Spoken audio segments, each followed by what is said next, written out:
Giriraj Govardhan ki jai, Bhakti Swami Prabhupada ki jai, ISKCON Guru Vrinda ki jai, Samaveta Bhakti Vrinda ki jai, ISKCON Youth ki jai. All glories to the assembled devotees. All glories to Sri Gauranga.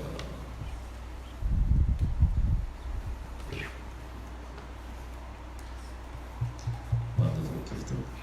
Thank you.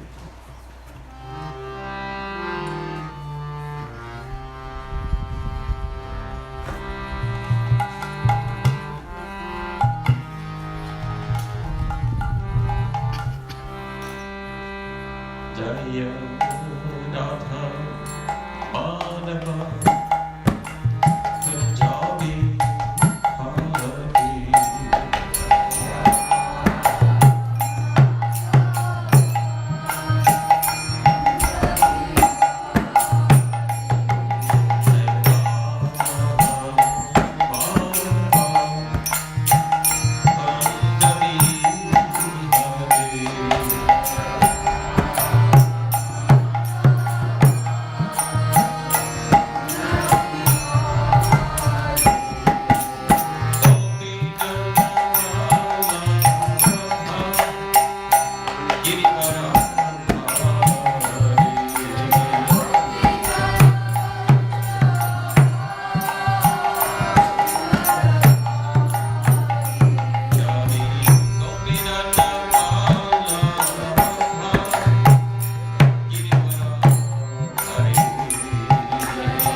Shri Chaitanya Stapita Jena Kare Swayam Swami Pachakavadravescha Kripa Sindhu Vesha Patitana Pavanebhyo Vaishnavebhyo Shri Krishna Chaitanya Prabhu Nityananda Sri Bhakti Rasayana Sagar Swami Hare Krishna Krishna Krishna Hare Hare Hare Rama Rama Rama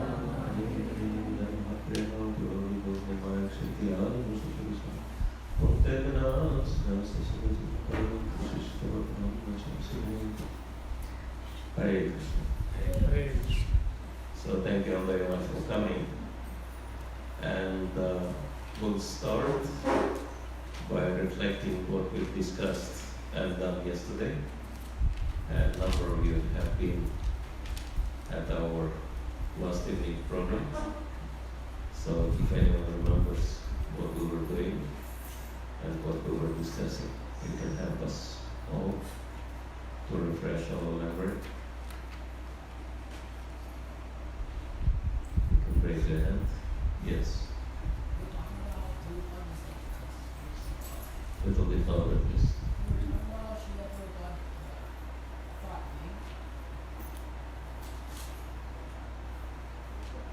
Srila Prabhupada's what?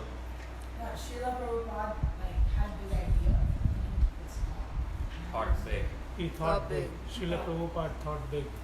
Yeah, thinking big, yeah. Okay. Yes. He is a blueprinting mind. Yes, yeah. Blueprint of mind. It should be done. Yes. Good. And how do we follow in his footsteps?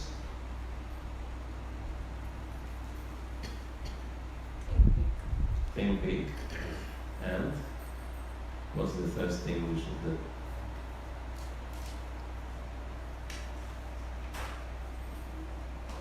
Have very clear Goal or vision.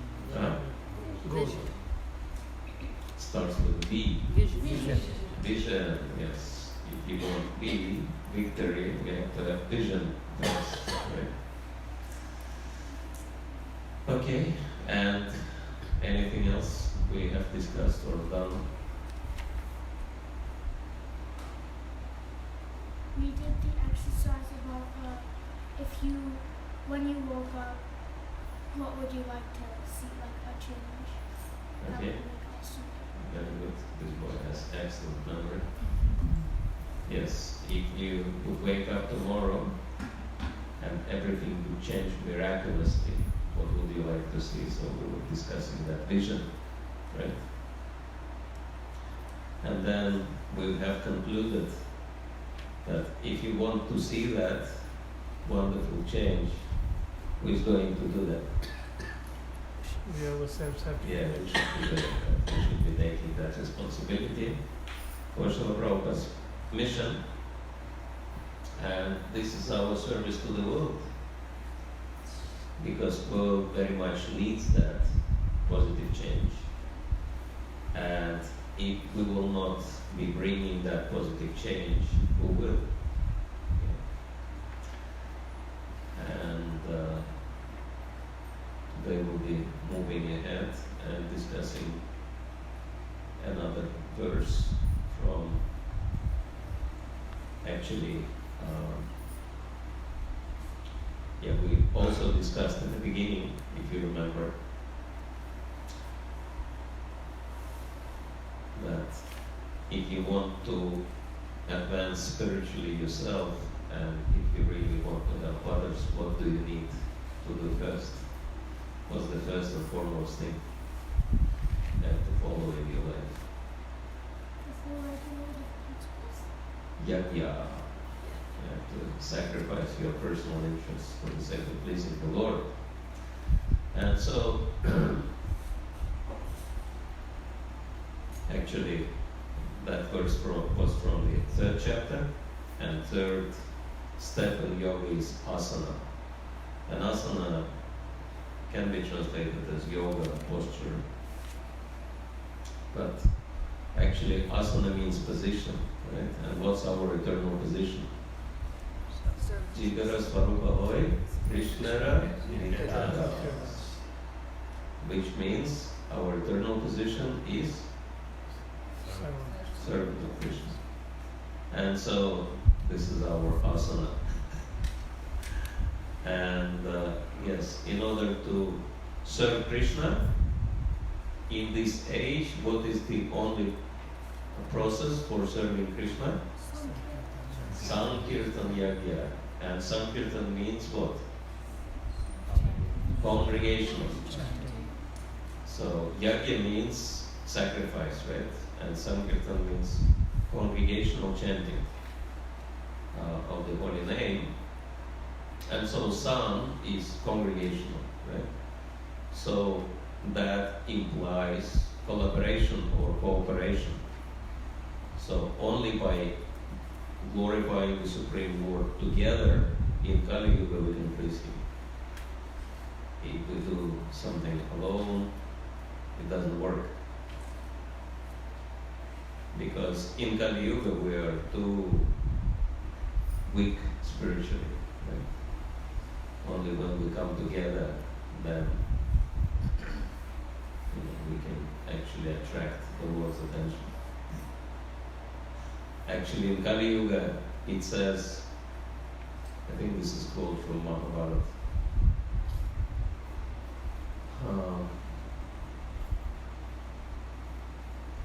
that the only source of strength in Kali Yuga is numbers, numerical strength.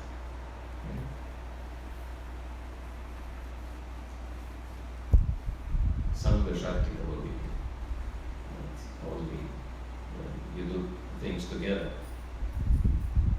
then that gives you strength in Kali Yuga.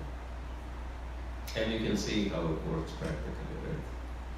If 2, 3, 10, 15 people do something, people do not take much attention. If 3, 4,000 people do something, people become very much curious what's happening. If 30, 40,000 people do something, then it becomes big news. Right? And if 300,000-400,000 people start doing something, then others think, well, I missed something in my life, I should join them as well. Right? And so that's numerical strength. That's the only power in Kali Yuga. That's why if you want to have powerful impact in this age, you need to create collaboration. And so, and the next stage in yoga is pranayama. And pranayama means breathing exercise, but prana means, what's the meaning of prana?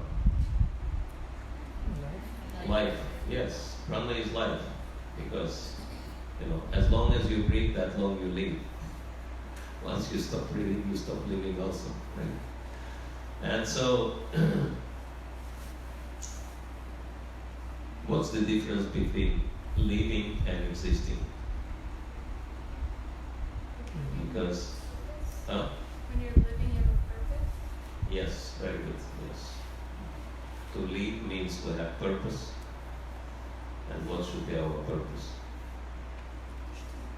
Serve Krishna. Yes, please Krishna with our activities. Because He is the source of life, and if we please Him, if we direct our efforts for His pleasure, then we also have life. And not just life in this temporary body, but eternal life. Because devotees, they do not even die. We say devotees leave their bodies. So what's the difference between dying and leaving the body? Because dying means end of everything, right? People have so many attachments, and when they leave, they have to lose it all, and they don't know where they go. So it's very frustrating and painful experience, death. But many times devotees die with happy smiles on their faces. Because unlike for materialistic people, for devotees death is not the end of everything. For devotees, it is the beginning of real life, eternal, full of knowledge and bliss, right? And when devotee leaves his body, or her body, not whichever case, he or she is thinking, thanks Krishna, away with this bag of bones, I'll have eternal body, and I can serve Krishna eternally and happily. And so, it's very different. Living is very different from existing, and unfortunately most people just exist. In German there is a proverb or joke that he died at 30 and he was buried at 80. So, because 50 years was not really spent living, it was just spent in mechanical, doing something very mechanical without any purpose. And so today we will read one verse from the 4th chapter of Bhagavad Gita, which is transcendental knowledge, and this is very mysterious verse 24. Om Namo Bhagavate Vasudevaya. Om Namo Bhagavate Vasudevaya. Om Namo Bhagavate Vasudevaya. Om Namo Bhagavate Vasudevaya. Om Namo Bhagavate Vasudevaya. Om Namo Bhagavate Vasudevaya. So we will read Sanskrit of this verse, and you will immediately notice why it is very mysterious, because one word is repeated in this verse 6 times.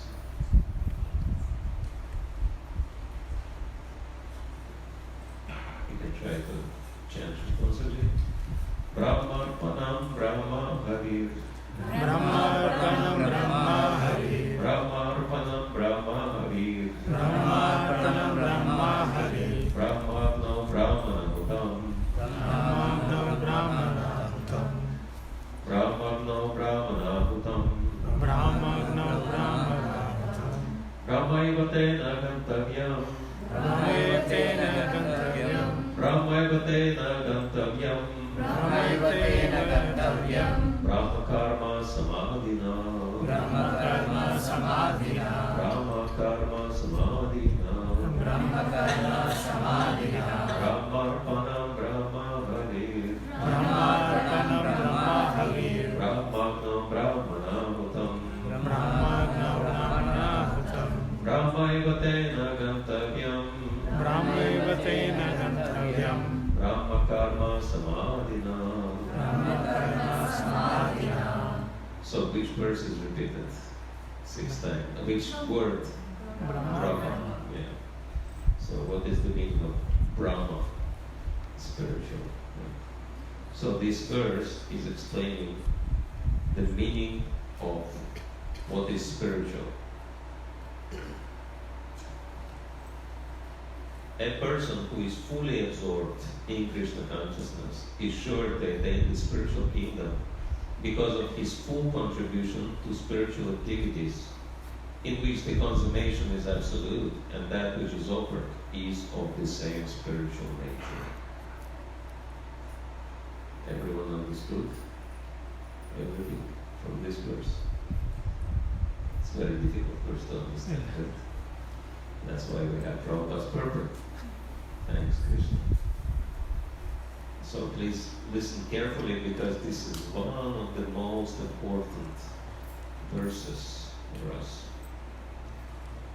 If you understand this verse, you will understand what's the meaning, what's the difference between material and spiritual. Perfect. How activities in Krishna consciousness can lead one ultimately to the spiritual goal is described here.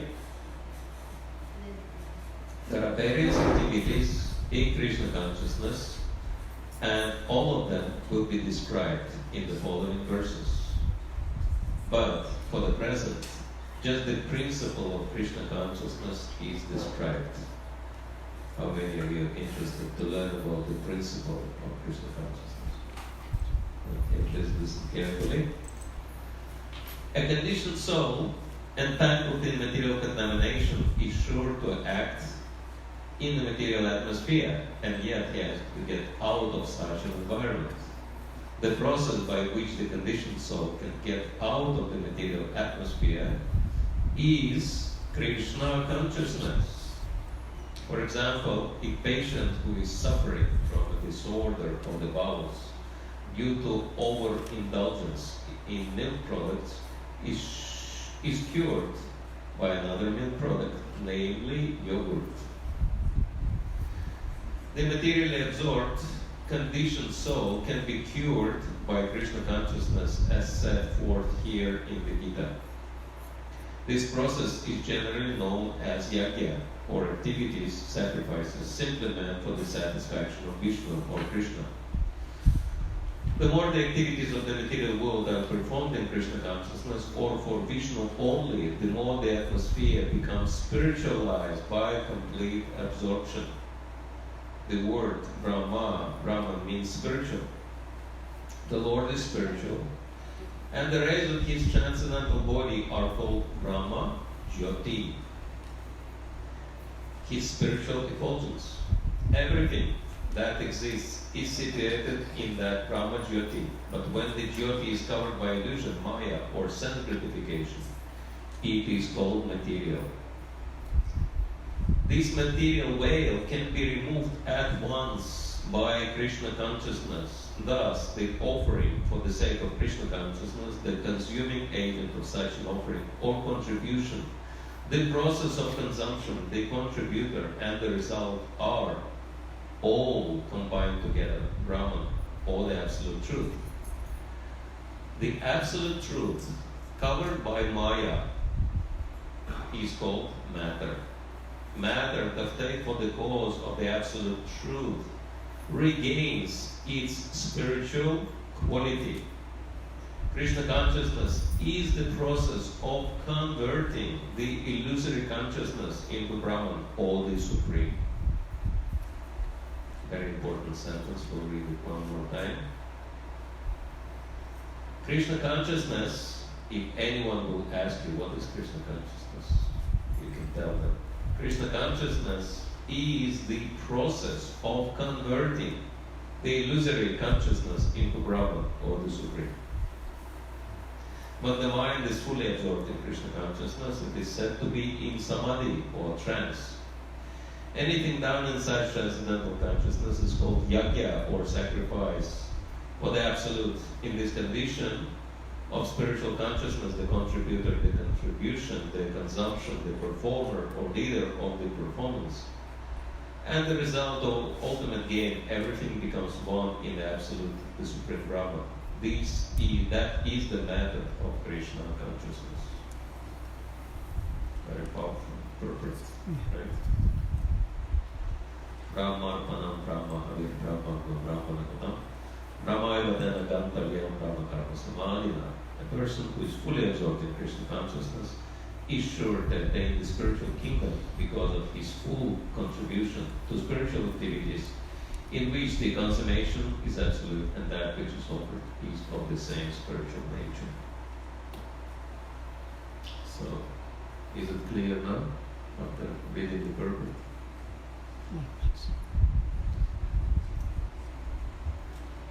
Who feels it became clear the meaning of this verse? Anyone? Okay. Anyone wants to help others to understand? What's the main point Srila Prabhupada explained?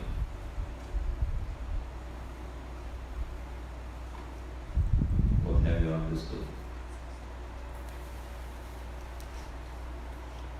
Yes.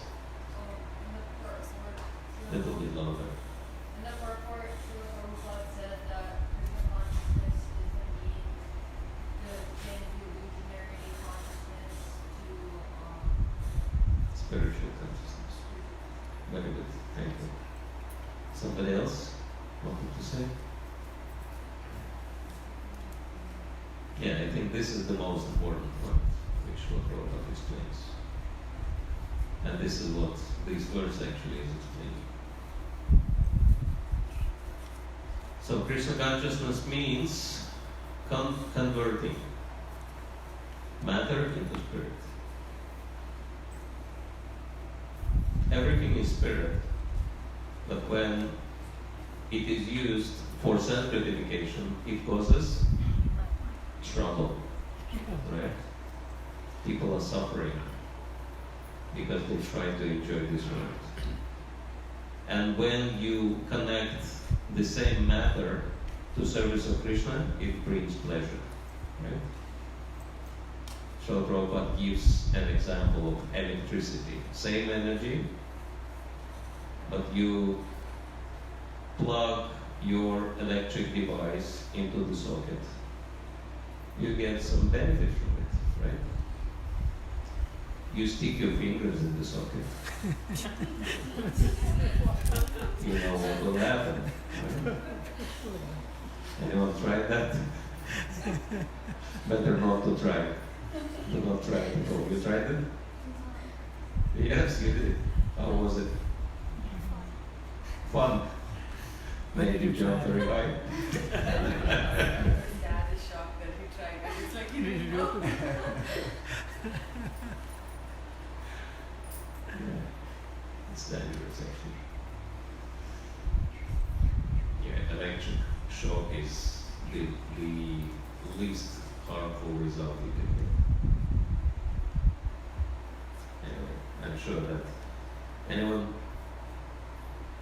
had electric shock in your life? So how was it? It was shaking.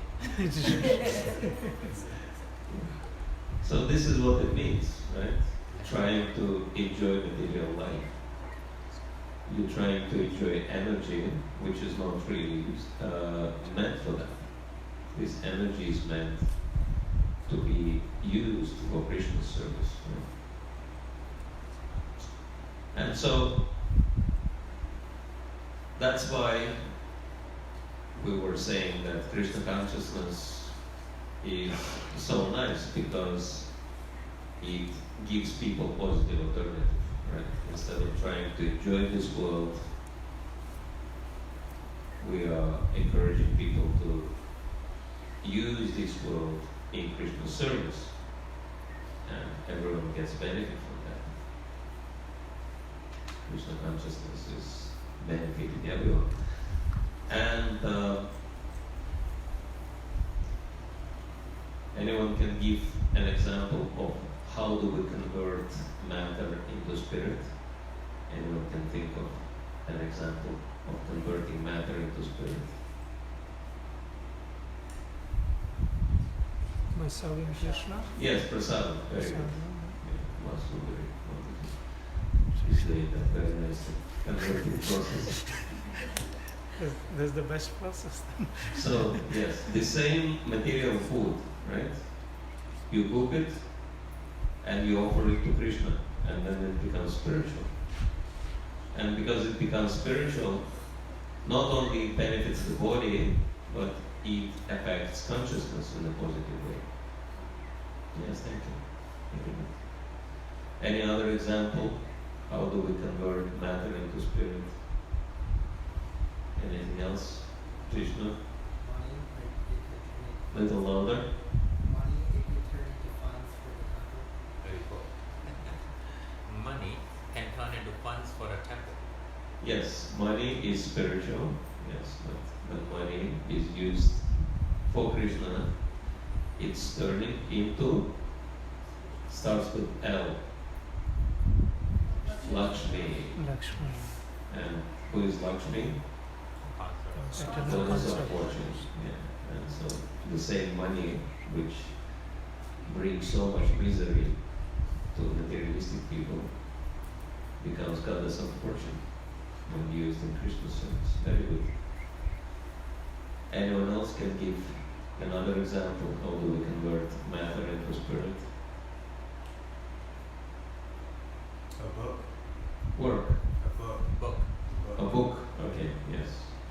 scriptures. Yes. Same paper, which is used for printing nonsense, is used for printing eternal message of Krishna. Good. Playing satsang, Ah, playing an instrument.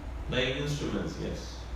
Same instruments people use for sanctification can be used for glorifying the Lord. Are you doing satsangs? Ah, Doing Satsang. satsang? satsang, yes. Very good. Gathering. Gathering people. Yes. People are gathering for sanctification, we are gathering for pleasing the Lord. Speaking. The altar could have been used as like a table or something else. So you offer it to Krishna as an altar. Yes, same table which could be used for materialistic purpose, we use for vigilance. Microphone, very good, yes. So many people speak nonsense in microphone. Very few people glorify the Lord.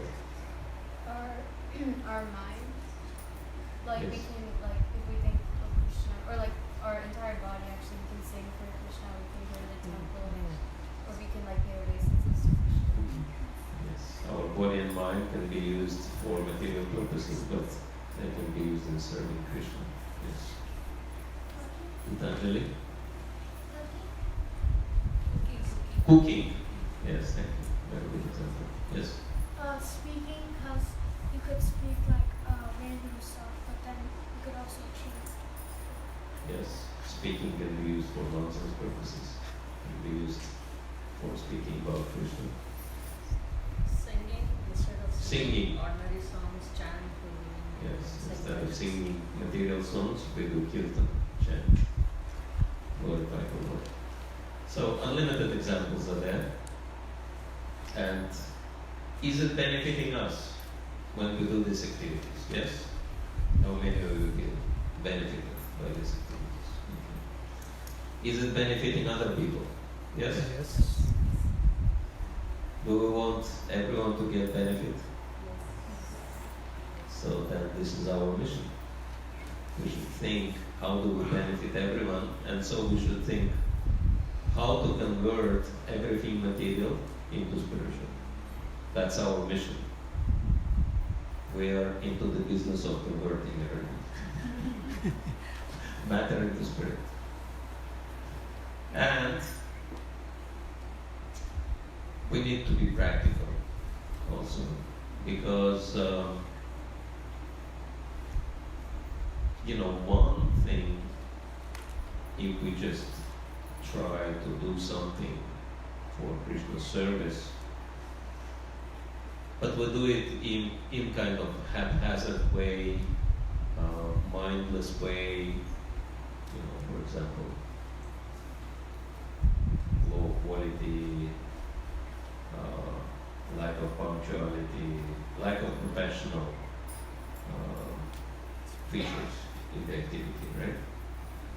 Then even if it is serving Krishna, but it is not very attractive, right?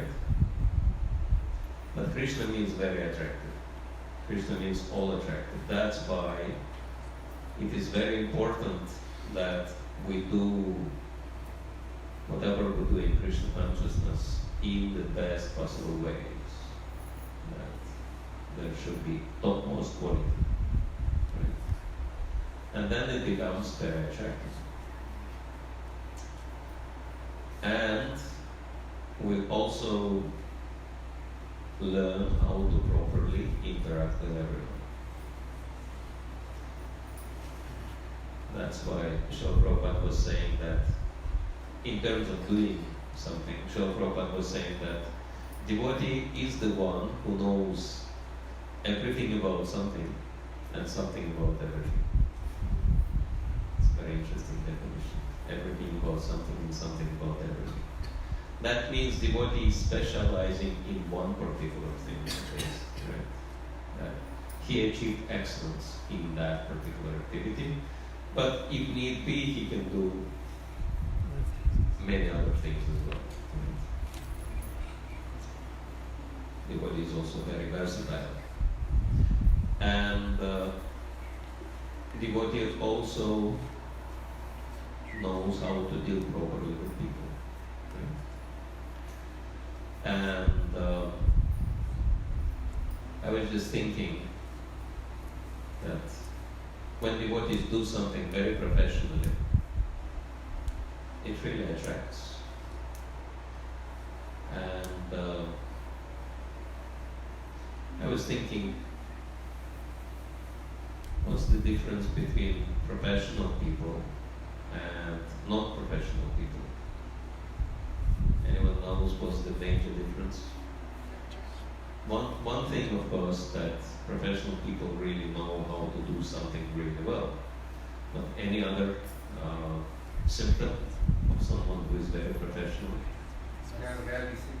Ah, Well disciplined. well disciplined, yes. They have a vision. Ah, They have a goal. have goal, okay. They have more passion. More of passion, okay. Something.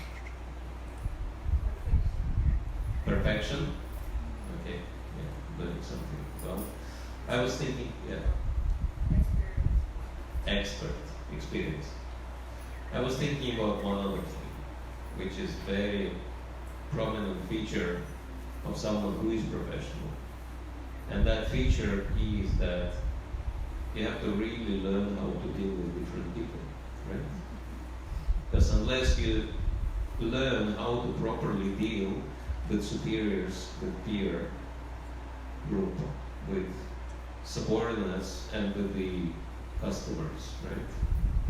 You can't really be in the business. You can't really be successful in your career.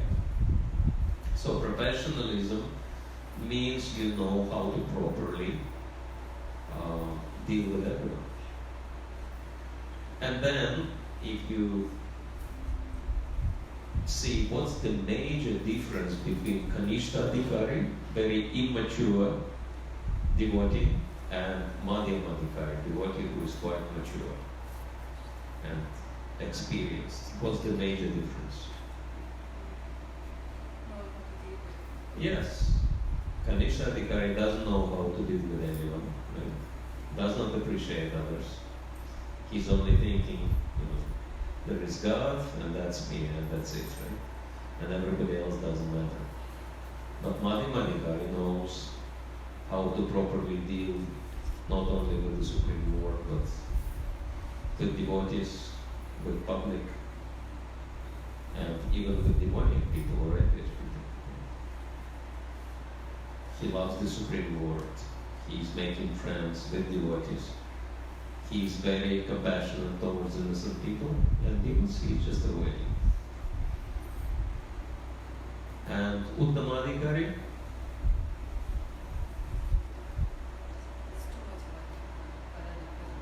yeah, he can even deal very nicely with demons. Even demons become inspired by Uttamadhikari, right? Because he makes no discrimination. He loves everyone. And so, yeah, we can see that this is the major feature of spiritual advancement. Someone who knows how to properly deal with other people, right? Or with other living entities. And so, that's why my conviction is that our movement will become very, very attractive for people if we can all become professional in Krishna consciousness.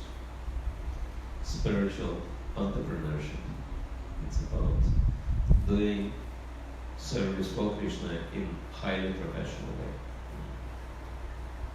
And so,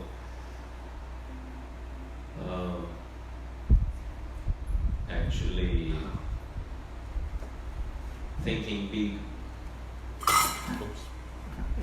coming back to yesterday's point, thinking big means we really think how do we enter into all the spheres of activities, of human activities, and help people in those spheres to become Krishna conscious.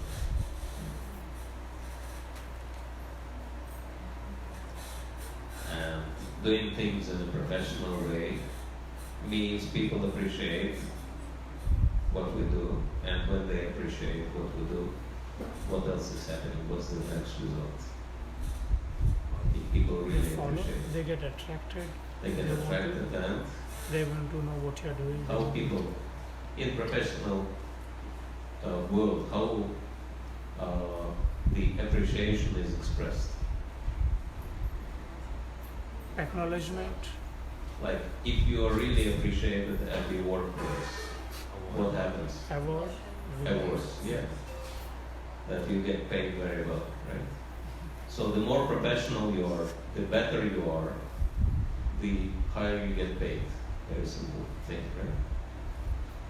And that actually is Krishna's system. Because when you do things which are beneficial, I mean, even if you don't do things for Krishna directly, but you do things for others as service, right?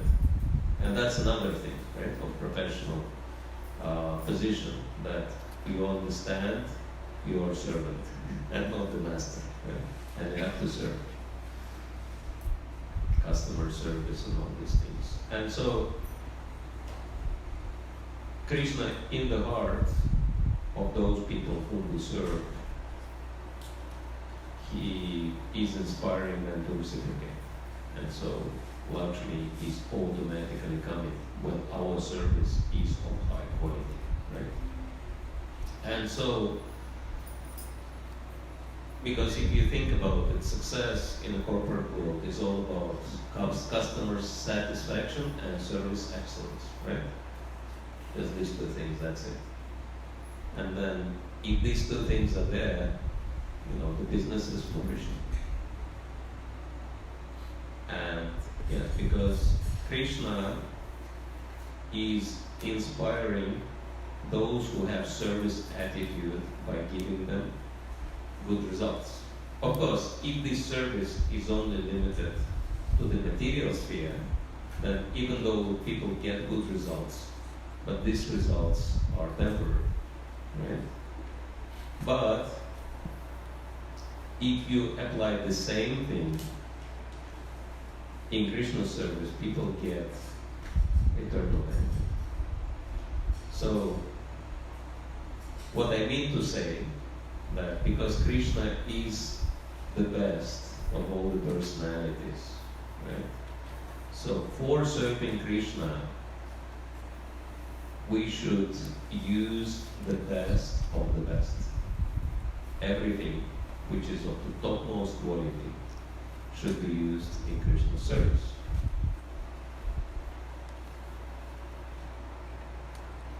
And that becomes very attractive. And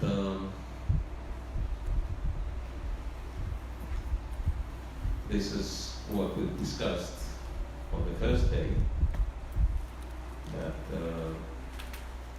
we want devotees to do what they love doing for Krishna, and we want them to maintain themselves with that activity, earn their livelihoods. Because if we really do what we do for Krishna in excellent way, then people will reciprocate and they will appreciate, and there will be no shortage of anything. And actually, the process of Krishna consciousness is to use Lakshmi in the service of Narayana. And Prabhupada was saying a very interesting thing. He said, in the same way as Ravana kidnapped Sita Devi, who is the original Lakshmi, right? And Lord Ramachandra was using so many devotees, you know, he gathered so many devotees, even monkeys and bears were in his army.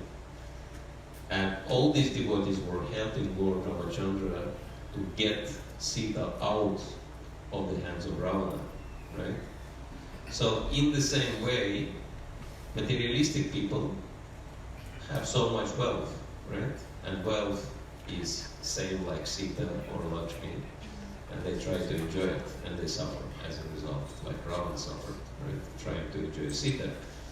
And so what is our position? We should help the Supreme Lord to recover Sita from the hands of Ravan, to recover Lakshmi from the hands of materialistic and demonic people. And use that wealth, use that opulence in the service of one whom it belongs.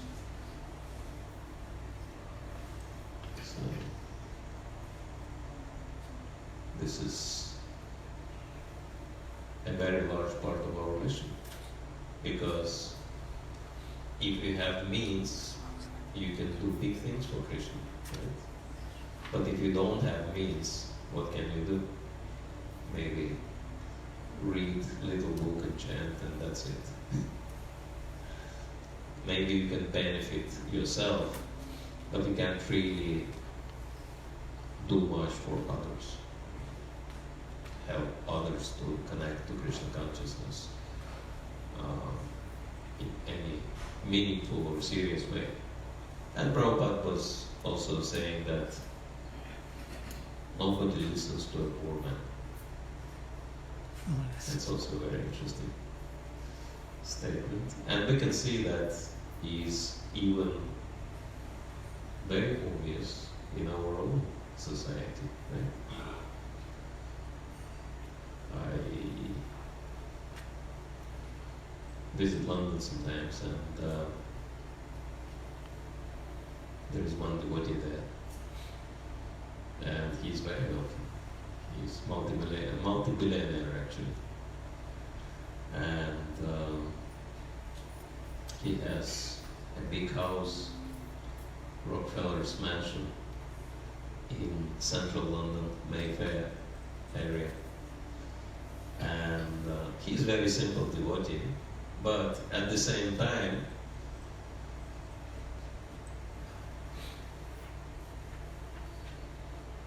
he's highly respected in outside world. But whenever he's in London, he likes to invite devotees for the program. And it's very interesting that when he invites, and he has a huge house, 6-story house, with elevators and everything, golden staircase. And when he invites devotees, everyone comes. It's like hundreds of people come, as many as can fit into the house. Because he's a very influential person, he's a very wealthy man, and everyone's interested. And so there are many such examples. We can see that it works automatically, because if someone is wealthy, that means blessing of Lakshmi Devi is there. That means someone has done something for Krishna, to please Krishna directly or indirectly in this life or in the past life, right? And so one who is blessed by the Supreme Lord automatically attracts everybody. And so, yes, in order to attract everyone into this movement, we also need to focus on getting blessings from the Supreme Lord. And how do we do it? By following the Lord's guidance. And one of the verses which is repeated in Bhagavad Gita twice, or at least one half of the verse is repeated twice in 3rd and 18th chapter, is Shriyan Swadharma Vidanan Paradharma Sanushtitat. That it is much better to act according to the guna, according to one's conditioning. Very interesting. Speaks about one's conditioning. Because your swadharma, your prescribed duties are connected to your conditioned nature. And that conditioned nature has to be used in Krishna's service. And paradharma svanushtita, and no one should be trying to imitate somebody else. And it is even said that it's better to fail performing your duty than succeed performing somebody else's duty. And that's really powerful statement. That means, and that's very much elaborated in Srimad Bhagavatam, that means you have to serve Krishna according to your nature. Whatever Krishna gave you, whatever abilities, whatever qualities you have, you should dedicate all these in the service of the Lord. Right? And who is the best example in Bhagavad Gita? Arjuna. Arjuna, yes, because Arjuna was encouraged to use his qualities and abilities and skills in the service of the Lord. Right? And so that's why he became successful. And he got all the blessings of the Lord. And so it is very important for us to actually fully dedicate ourselves in the service of the Lord. If you think about it, perfect devotional service means full absorption, right? Full absorption. And full absorption is only possible, and not only full absorption, but also detachment from the fruits of action. So what is the only position which allows you to be fully absorbed in what you are doing and be completely detached from any results?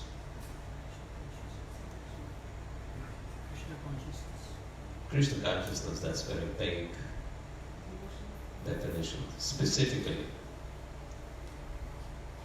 And we just spoke about it 1 minute ago. That's, That's also a very vague definition, devotional service. What is the specific position within Krishna consciousness and devotional service? Because people do devotional service, but then they become very attached to the fruits of their action and they cannot absorb fully in the process. But what is the specific situation, what is the specific position in Krishna consciousness and in devotional service which can help you to become detached from the results of your activities and to be fully absorbed? Accepting as it is the situation. Accepting the situation as it is. Accepting situation as it is. What does it mean? No expectation. No expectations. Offering everything to Krishna. Offering everything to Krishna. Swadharma. Do you Swadharma. understand? Very good. Pradeep Prabhu enlightened us again. Deepak. Oh, Deepak, sorry. Deepak. Actually, almost same meaning, right? Deepak Prabhu. Deepak means enlightened. Light. Yes. So, yes, Swadharma. That means acting according to our nature. And all of you know this very well. When you do something you love, when you do something you really enjoy, do you expect some results? Do you think, who will pay? Like, if you do your hobby, if you're engaged in your hobby, do you expect someone to pay you for that? No. Can you absorb yourself fully in that? Yes. Because you enjoy it. And you do not expect the enjoyment because you're already enjoying the process. And so this is what Krishna consciousness is. We're supposed to enjoy the process of Krishna consciousness in self, and the only way is Swadharma, is to do what you can do, what you believe in, what you love doing, and do it for Krishna.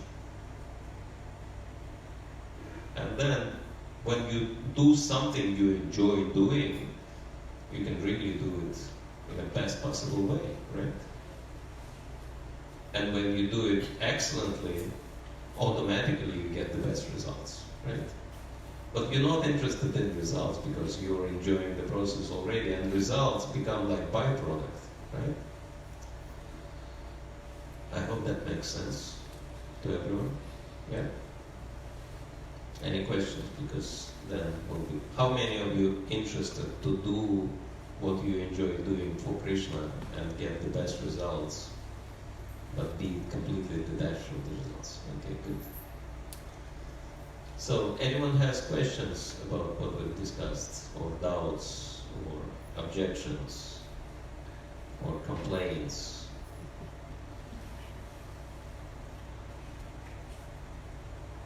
Everything is clear? Yes or no? Okay, let me see the show of hands. How many of you think everything is clear? What will explain? Please raise your hands if you think everything is clear. One, only one person. 2, 3, 4. Everybody else is just too lazy to raise their hands. How many of you feel that it's not clear? Please raise your hands if you feel it's not clear. Okay. Alright, so we can take it. Yes? So Dharma, but it doesn't happen overnight. You know, slowly and gradually, life for the enjoyment doesn't come right away. Enjoyment doesn't come straight away. Process. Well, the results may not come straight away, but the inspiration is there. Enthusiasm is there. And I think we've mentioned that. You either inspired or expired, right? That's why we need to be enthused. We need to be inspired in our Krishna consciousness. And this inspiration only comes if we focus on our Swadharma, on our nature. We go through the process of devotional service because we are told to do that. And so we follow whatever we are told. So the other portion comes later on. Starting doing the process. Yes, we do what we are told to do, but then do we ask ourselves why are we doing it? Mark Twain said a very interesting thing. He said, 2 days are most important in your life. First day is the day when you were born, and second day is when you understood why. Right? Because until you understood why, it is true that the day you were born is a very important day because you received human body, right? Which is very special opportunity. But if you haven't realized why, why were you born? What's the purpose of your birth, right? What's the purpose of your life? Then, you're missing the boat. And so, we were told to do something, but do we ask ourselves why? Right? And there is a big difference. I mean, if you do something, you were told to do something, but then,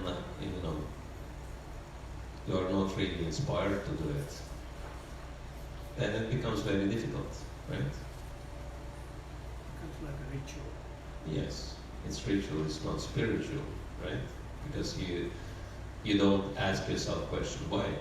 But if you understand why, then instead of telling myself I have to do it, you will be telling yourself I want to do it, right? And then it becomes totally different. And plus, no one forced us, right?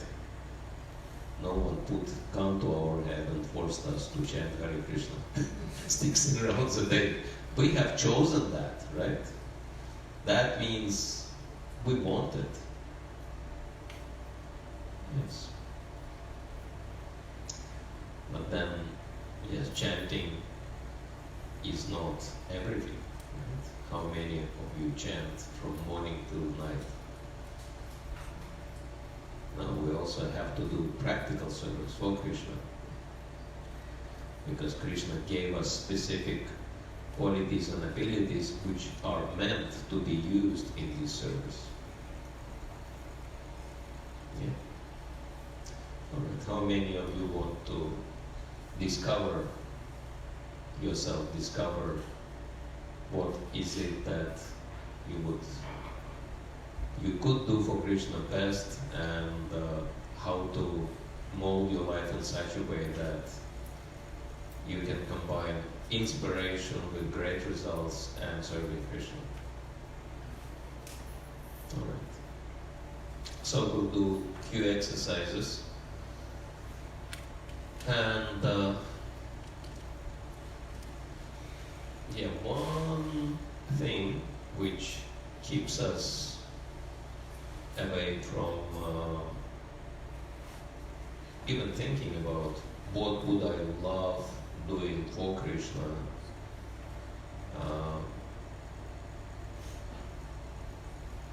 is very simple position we're in which we have to spend most of our lives and best of our times in trying to survive, trying to, cover our expenses, pay our bills.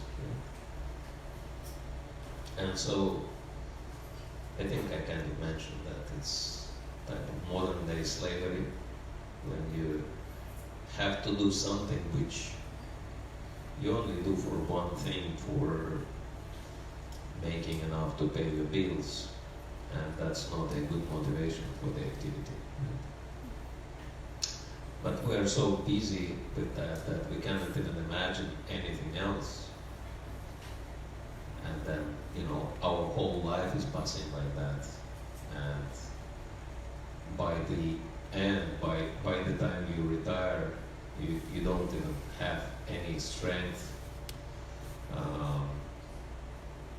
to do anything. So, because your whole life you're kept in that artificial position and bound position, and after you've been freed, you don't do anything because you are so used to be bound by the system that you don't even know how to act in a free way. Right? Like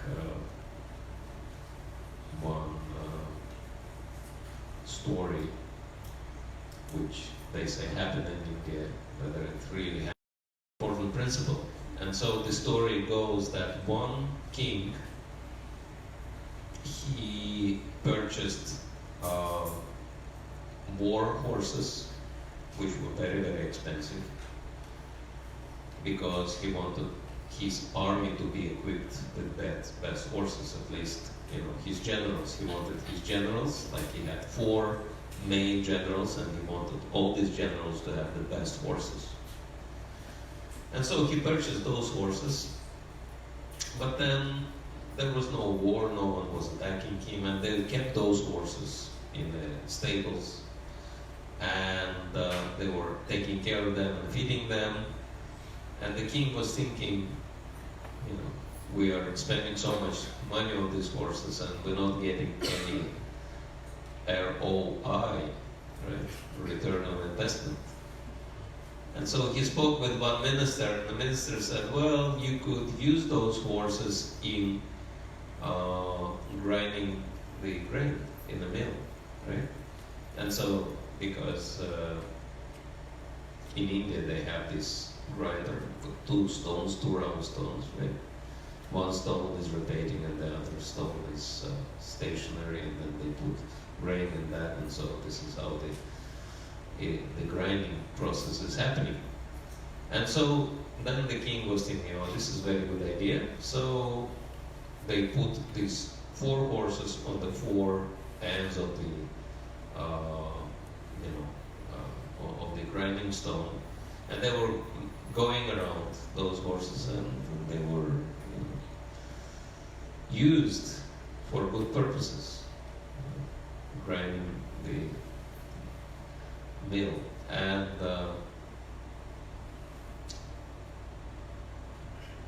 then some years had passed like that.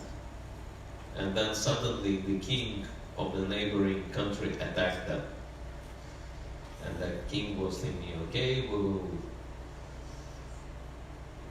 protect our land. And then he put his generals on these horses, on these war horses, and they went ahead. But as soon as those horses got whipped and they were expected to go forward, they came together and they started running around. Because this is what they used to do for so many years, right?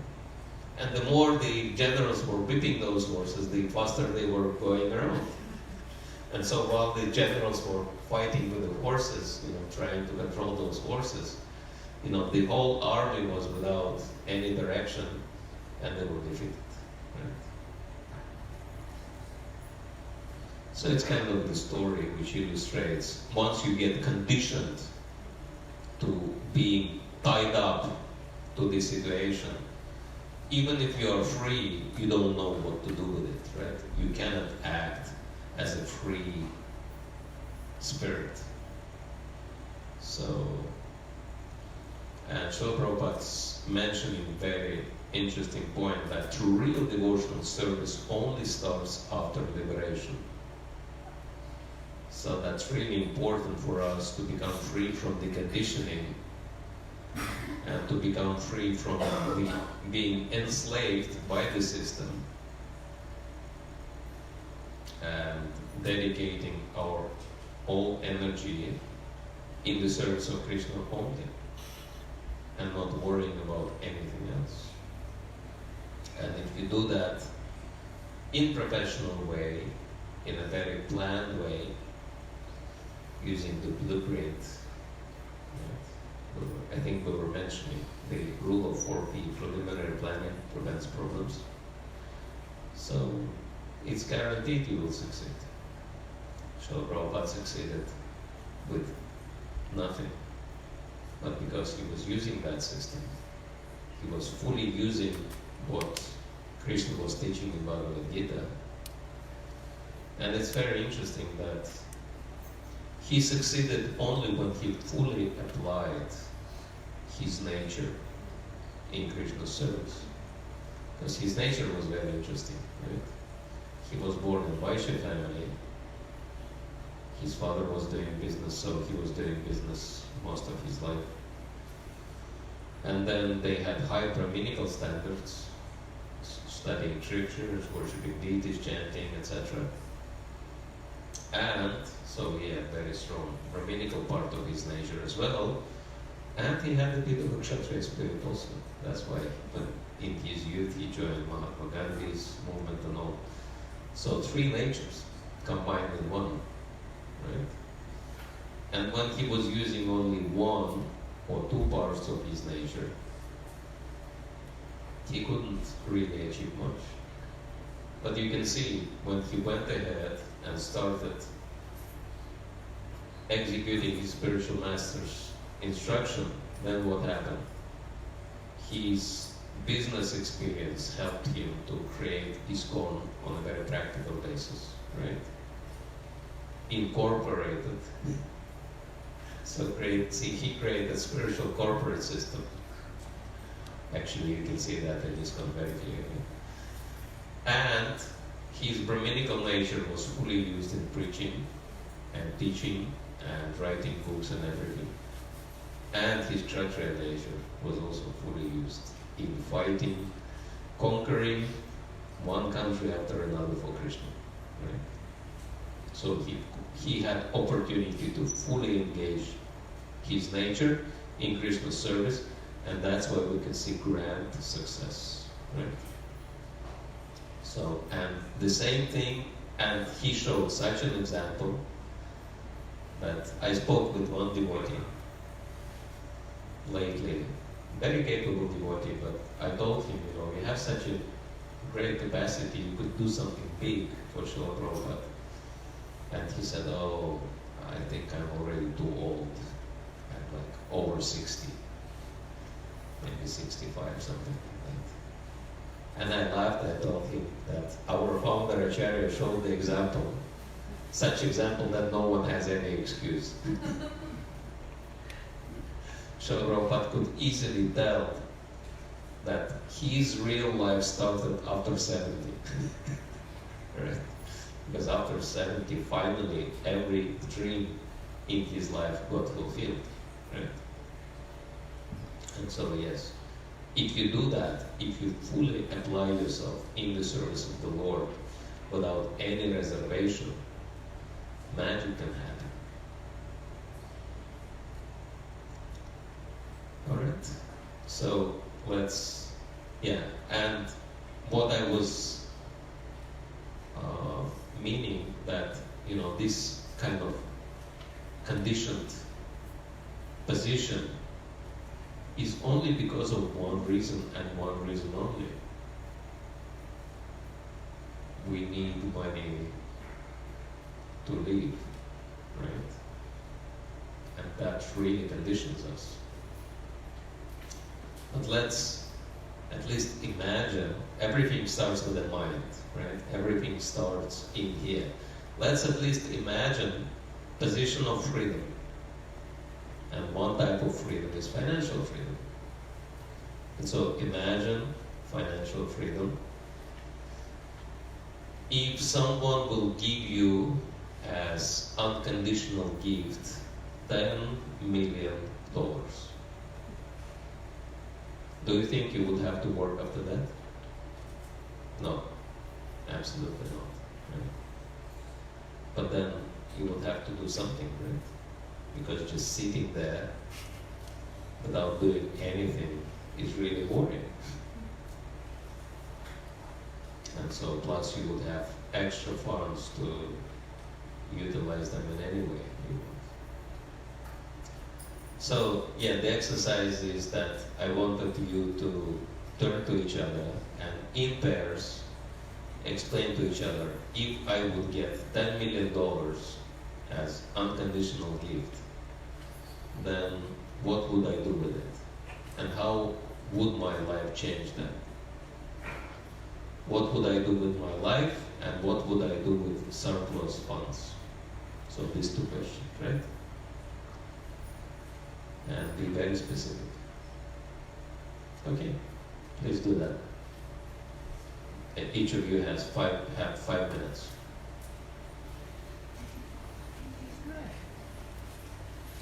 Thanks so much.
I also silent. get tired. And so it's hard for me to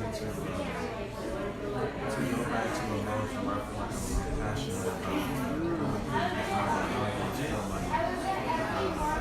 I guess that's the stage in my service that I'm at now. So it's hard for me to kind of say whatever specifically that I would do. Because I feel like everything I do is infectious. So it's hard to like pinpoint.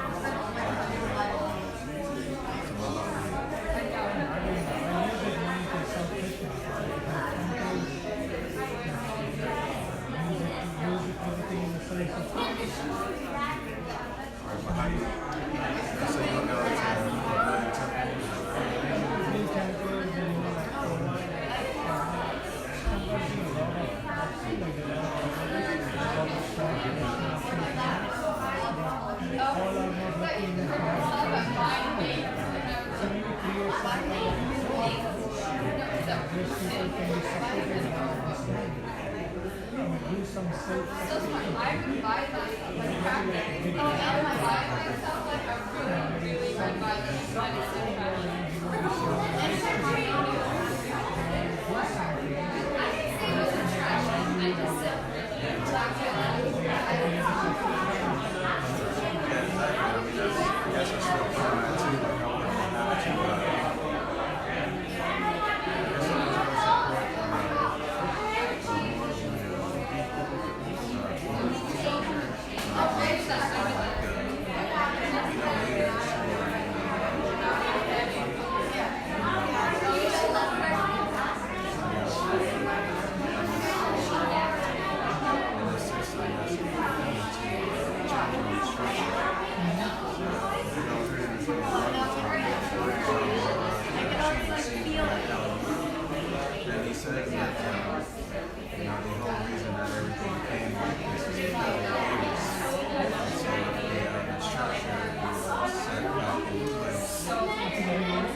Like, I